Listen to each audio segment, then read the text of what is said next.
And reason number one is that it spreads the load more evenly across the passive tissues of the spine.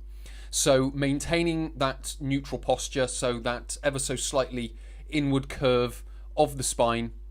Now, obviously, what we're not going to be able to do is know exactly where the neutral spine is, because as some do say, there is a range to it, which there's some truth to.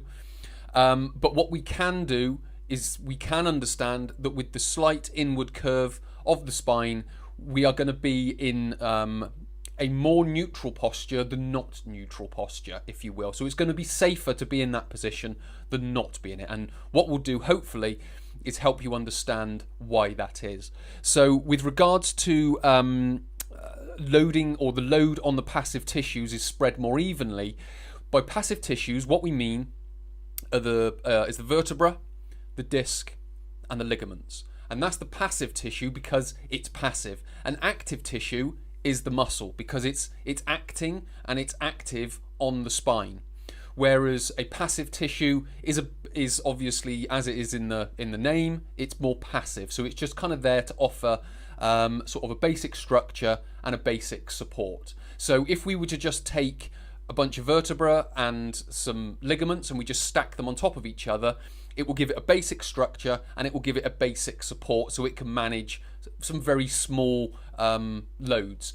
We then have the active tissues around that, the muscles, the tendons and the fascia, to then bring most of the support to it. So when we talk about it spreads it more evenly, if we, for example, take L1 off of the top of the spine and we look down on the L1, L2 disc, if we were to go into a neutral posture, what we would see, if we were looking at from a bird's eye view down on the disc and we could see the forces, what we would see is those forces being distributed evenly all the way around the disc in 360 degrees. When we go into a flexed posture, what will start to happen is those forces will start to come off the front of the disc and go more towards the back of the disc. So you'll have very little force going through the front of the disc, but a lot of force going through the back of the disc, which is then going to start causing damage, and by damage I mean micro traumas, micro injuries and delamination to the disc. And then what this will do over time, because this isn't going to happen in one flexed movement, this is going to happen over many flexed movements, for example, or loaded flexed movements.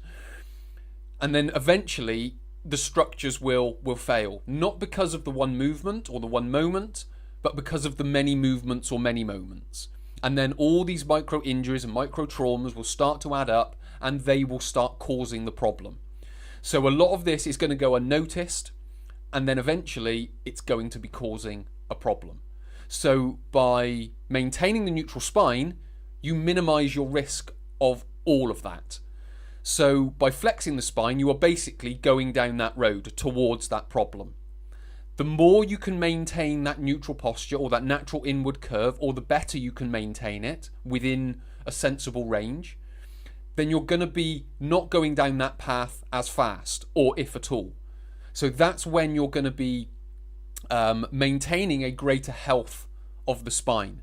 So in a very general sense, what we're doing is we are minimizing the load on the passive tissues. We're never going to get rid of those loads because everyday life is a part of it. Sitting, standing, walking, lifting, carrying, pushing, pulling, getting up, rotating, all of those movements, you would have to be very vigilant, possibly a little bit robotic, to be able to do it.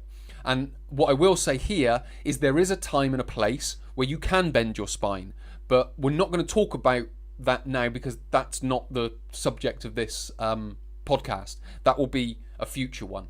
What we're talking about now is why we maintain the neutral posture, and then in the later episode we can wrap that around this neutral content, if you will.